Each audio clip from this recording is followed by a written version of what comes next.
आणि ज्यावेळी मी वर्षाच्या शेवटी खर्चाचा हिशोब केला तर 1,27,000 रुपयाचा खर्च झाला. मग उपयोग काय? त्यामुळे उत्पादन खर्च कमी केला पाहिजे आणि उत्पादन वाढवलं पाहिजे. आणि हे जर वाढवायचं असेल तर काय केलं पाहिजे?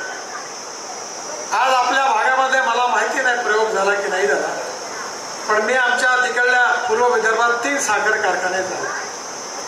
साखर कारखाने चालवणं म्हणजे सगळं कठीण काम आहे. दरवर्षी 30 कोटी रुपयाचं नुकसान. पण मी वीज तयार करतो, इथेनॉल तयार करतो, त्याच्या प्रॉफिटमधून घाट्यात साखर कारखाना चालवतो. आज आमच्याकडे 3000 एकर उसावर आम्ही ड्रोनमधून स्प्रेइंग केलं.